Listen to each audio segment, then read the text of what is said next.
दोस्तों, अगर आप भी संजू सैमसन को एक खतरनाक खिलाड़ी मानते हो तो इस वीडियो को एक लाइक जरूर करें। भारत और साउथ अफ्रीका के बीच पहला वनडे मुकाबला खेला गया, जहां रोमांच की सारे हदें पार हो गई। जी हां, इस मैच में टीम इंडिया को जीत के लिए आखिरी के 6 गेंदों में 30 रनों की जरूरत थी और मैदान पर स्ट्राइक पर खड़े थे संजू सैमसन।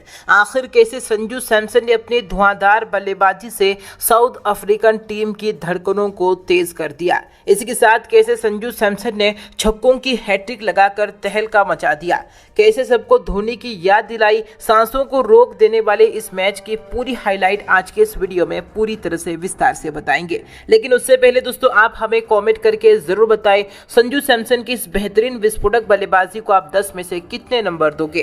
तो चलिए दोस्तों, बिना वक्त गवाए हम इस वीडियो को शुरू करते हैं। जहां दोस्तों इस रोमांचक मुकाबले में भारतीय टीम के कप्तान शिखर धवन ने टॉस जीता और पहले गेंदबाजी करने का फैसला किया, तो वहीं पर साउथ अफ्रीकन टीम को पहले बल्लेबाजी करने का न्योता दिया। जहां दोस्तों बारिश की वजह से इस मैच को 50 ओवर के बजाय 40 ओवर का करा गया। जी हां दोस्तों, टॉस हारकर पहले बल्लेबाजी करने के लिए साउथ अफ्रीका की तरफ से सलामी बल्लेबाज के तौर पर क्विंटन डी कॉक और जानेमन मलान बल्लेबाजी करने के लिए मैदान पर उतरे। जहां शुरुआत से ही दोनों ही सलामी बल्लेबाज काफी अच्छी बल्लेबाजी करते हुए नजर आ रहे थे और स्ट्राइक रोटेट करते हुए धीमी गति की बल्लेबाजी कर रहे थे। पहले 8 ओवर के पावर प्ले में इन दोनों ही खिलाड़ियों ने विकेट को बचाते हुए शानदार बल्लेबाजी की। जहां 8 ओवर के पावर प्ले में साउथ अफ्रीका की टीम बिना कोई विकेट गंवाए 28 रन बना चुकी थी। लेकिन इसके बाद क्विंटन डी कॉक ने अपना गियर चेंज किया। जहां 10वें ओवर में डी कॉक ने एक ही ओवर में 2 बेहतरीन चौके जड़कर अपनी बल्लेबाजी की धाक जमाई। लेकिन दोस्तों दूसरी तरफ जानेमन मलान कुछ खास बल्लेबाजी करते हुए नहीं नजर आ रहे थे और दोस्तों 10 ओवर के बाद भी टीम इंडिया को विकेट नहीं मिल पा रही थी। तो ऐसे में कप्तान शिखर धवन ने गेंदबाजी का जिम्मा एक बार फिर से लॉर्ड शार्दुल पर सौंपा। जहां शार्दुल ने कप्तान का भरोसा जीतते हुए 13वें ओवर के पहली ही गेंद पर सलामी बल्लेबाज जानेमन मलान को श्रेयस अय्यर के हाथों कैच आउट करवा दिया। जहां दोस्तों जानेमन मलान 22 रन बनाकर पवेलियन लौट गए। लेकिन 14वें ओवर में कभी न बल्ला चलाने वाले तेम्बा बउआ ने आते ही एक के बाद एक 2 खरारे चौके जड़ दिए थे। लेकिन दोस्तों एक बार फिर से शार्दुल ठाकुर ने अपनी बेहतरीन गेंदबाजी से तहलका मचा दिया। 15वीं ओवर में एक बार फिर से शार्दुल ने तेम्बा बाउमा को क्लीन बोल्ड कर दिया। जी हां, ऐसा बोल्ड कर दिया जिसे तेम्बा बाउमा अपने सपने में भी नहीं भूल पाएंगे। जहां तेम्बा बाउमा मात्र 8 रन बनाकर पवेलियन लौट गए। इसके अलावा दोस्तों चेनामैन गेंदबाज कुलदीप यादव का कमाल देखना तो बचा था। जहां दोस्तों 16वें ओवर में कुलदीप यादव ने भारतीय टीम को एक और बड़ी सफलता दिलाई। जहां दोस्तों साउथ अफ्रीका के चिकट बल्लेबाज एडम मार्करम को भी क्लीन बोल्ड कर दिया और एडम मार्करम तो बिना खाता खोले ही पवेलियन लौट गए। यानी कि सलामी बल्लेबाज के विकेट जाने के बाद साउथ अफ्रीका के धड़ल्ले से विकेट गिरते जा रहे थे। अब इस विकेट को रोकने का काम थोड़ा सा क्विंटन डी कॉक और हेनरी क्लासिक के जोड़ी ने किया। जहां 21वें ओवर में डी कॉक और क्लासिक ने एक करारा चौका जड़ दिया। हालांकि साउथ अफ्रीकन टीम काफी धीमी गति से बल्लेबाजी कर रही थी। जहां दोस्तों 13वें ओवर में रवि बिश्नोई ने अपनी बेहतरीन गेंदबाजी से साउथ अफ्रीका के सलामी बल्लेबाज क्विंटन डी कॉक को अपने शिकंजे में फंसा लिया। जहां क्विंटन डी कॉक 48 रनों की बेहतरीन पारी खेलकर पवेलियन लौट गए। लेकिन मैदान पर डेविड मिलर आ चुके थे और डेविड मिलर ने आते ही चौकी के साथ अपना खाता खोल लिया था। 25वें ओवर में डेविड मिलर ने एक खतरनाक छक्का जड़कर अपने बाजुओं का दम दिखाया था। दूसरी तरफ डेविड मिलर का देख क्लासिक ने भी 30वें ओवर में एक खतरनाक छक्का जड़ दिया। इन दोनों ही खिलाड़ियों के बीच अब अच्छी खासी साझेदारी पनपते हुए नजर आ रही थी। जहां 35 ओवर में साउथ अफ्रीकन टीम 4 विकेट पर 195 रन बना चुकी थी। 36वें ओवर में मिलर ने 1 रन लेकर अपना अर्धशतक पूरा कर लिया। इसी ओवर में क्लासिक ने भी 2 रन लेकर अपना अर्धशतक पूरा कर लिया और अर्धशतक पूरा करने के बाद ही क्लासिक ने अगली ही गेंद पर एक और आकाशीय छक्का जड़ दिया।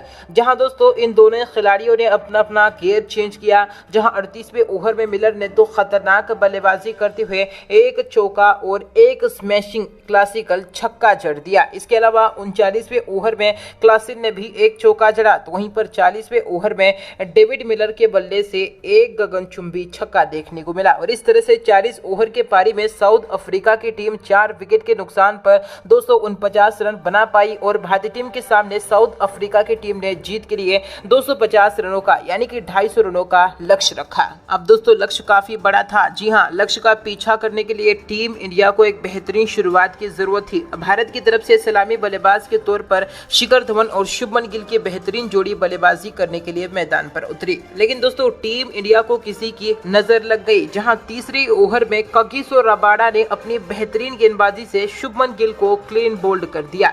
जहां दोस्तों शुभमन गिल मात्र 3 रन बनाकर पवेलियन लौट गए और अब शुभमन गिल के आउट होने के बाद शिखर धवन भी ज्यादा देर तक मैदान पर नहीं टिक पाए और छठे ओवर में वेन पार्नल की गेंद पर धवन भी क्लीन बोल्ड हो गए और धवन भी मात्र 4 रन बनाकर पवेलियन लौट गए। भारतीय टीम के दोनों ही सलामी बल्लेबाज 5 ओवर के अंदर ही पवेलियन लौट गए थे। मैदान पर ऋतुराज गायकवाड़ और ईशान किशन की युवा जोड़ी मौजूद थी। जहां 10 ओवर में भारतीय टीम 2 विकेट के नुकसान पर 24 रन बना चुकी थी। भारतीय टीम के विकेट गिरने से तो रुक गए थे, लेकिन टीम इंडिया के रनों की गति काफी धीमी हो चुकी थी। जहां दोस्तों 14वें ओवर में ऋतुराज गायकवाड़ और ईशान किशन ने एक चौका जड़कर रनों की गति को बढ़ाना चाहा, लेकिन दोस्तों इसके बाद तो टीम इंडिया का काल शुरू हुआ।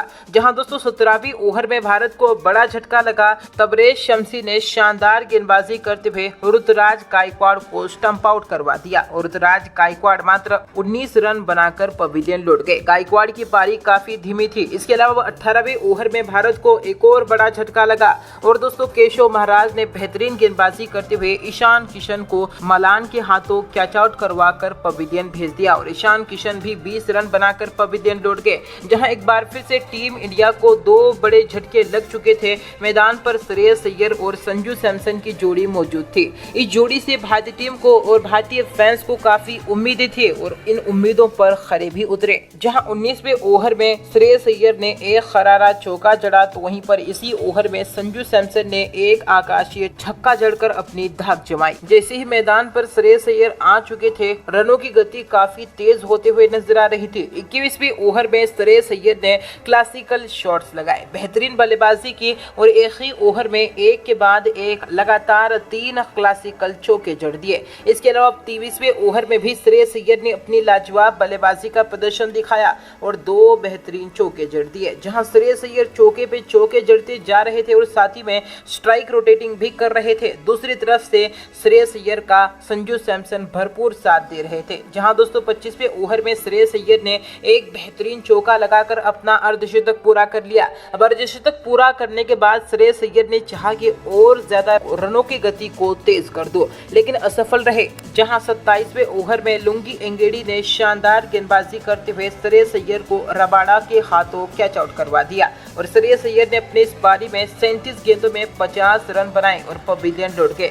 हालांकि इसी ओवर में लॉर्ड शार्दुल ने आते ही चौके के साथ अपना खाता खोला। अब शार्दुल मैदान पर कुछ अलग ही माइंडसेट बनाकर आए थे, जहां हर ओवर में चौका लगाने की पूरी कोशिश करते हुए नजर आ रहे थे। वहीं दोस्तों एक बार फिर से शार्दुल ठाकुर और संजू सैमसन के बीच अर्धशतकीय साझेदारी पूरी हो चुकी थी। जहां 34वें ओवर में संजू सैमसन ने भी अब अपने बल्लेबाजी का जोहर बिखेरा और 2 बेहतरीन चौके जड़ दिए। वहीं 35वें ओवर में संजू सैमसन ने एक और गगनचुंबी छक्का जड़ दिया और 36वें ओवर में संजू सैमसन ने भागकर 2 रन लेकर अपना अर्धशतक पूरा कर लिया और इसी ओवर में संजू सैमसन ने विस्फोटक बल्लेबाजी का जलवा बखेरा और एक के बाद एक 2 खरारे चौके जड़ दिए। तो वहीं पर दोस्तों अब 37वें ओवर में शार्दुल ठाकुर ने अपनी बल्लेबाजी से सभी को आश्चर्यचकित कर दिया और खास तौर पर साउथ अफ्रीकन गेंदबाज भी परेशान हो गए। 37वें ओवर में शार्दुल ठाकुर ने एक के बाद एक लगातार 3 बेहतरीन चौके जड़कर ओवर में कुल 14 रन बटोर लिए। जहां भारतीय टीम को जीत के लिए अब आखिरी के 18 गेंदों में 45 रनों की जरूरत थी।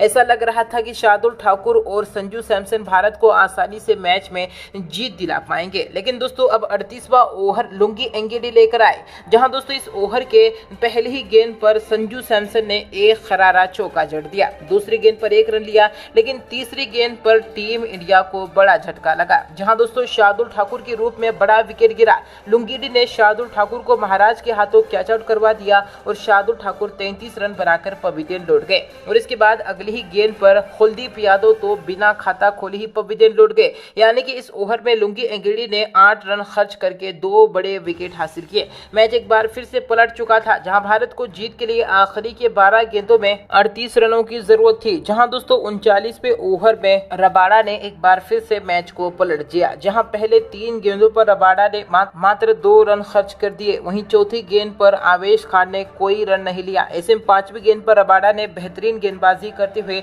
आवेश खान को कैच आउट करवा दिया और आवेश खान 3 रन बनाकर पवेलियन लौट गए। इसके अलावा दोस्तों अब छठी गेंद नो बॉल रही और इस नो बॉल पर नए बल्लेबाज रवि बिश्नोई ने एक करारा चौका जड़ दिया। कुल मिलाकर देखा जाए तो भारत को जीत के लिए आखिरी के 6 गेंदों में 30 रनों की जरूरत थी और स्ट्राइक पर खड़े थे संजू सैमसन। 40वां ओवर तबरेज शमसी लेकर आए, जहां दोस्तों इस ओवर में संजू सैमसन ने अपनी विस्फोटक बल्लेबाजी से अपने फैंस का दिल जीत लिया। इसके अलावा कोई अगर विरोधी फैंस होंगे तो वह भी संजू सैमसन को सलाम करेंगे। जहां दोस्तों संजू सैमसन ने 40वें ओवर के पहली ही गेंद पर एक गगनचुंबी छक्का लगाकर साउथ अफ्रीकन खेमे में तबाही मचा दी। वहीं दोस्तों दूसरी गेंद पर संजू ने एक बेहतरीन चौका लगाकर एक बार फिर से उनके धड़कनों को तेज कर दिया। वहीं तीसरी गेंद पर संजू सैमसन ने एक और बेहतरीन चौका लगा दिया, यानी कि बाउंड्री की हैट्रिक कर साउथ अफ्रीकन खेमे में भोकाल मच गया और साउथ अफ्रीका की हार सामने नजर आ रही थी, क्योंकि संजू सैमसन के रूप में एक काल बनकर साउथ अफ्रीका के सामने आया था। जहां अब आखिरी के 3 गेंदों में भारतीय टीम को जीत के लिए 15 रनों की जरूरत थी। चौथी गेंद काफी मैच चेंजिंग गेंद होने वाली थी, लेकिन बदकिस्मती से संजू सैमसन ने चौथी गेंद पर कोई भी रन नहीं लिया, यानी कि स्ट्रोक ही नहीं बैठ पाया। गेंद बल्ले के किनारे लग गई, जिसकी वजह से छक्का नहीं जा पाया। अब भारत को आखिरी की 2 गेंदों में 15 रनों की जरूरत थी, जो कि दोस्तों नामुमकिन था। 5वीं गेंद पर संजू ने एक और चौका जड़ दिया और छठी गेंद पर 1 रन लिया,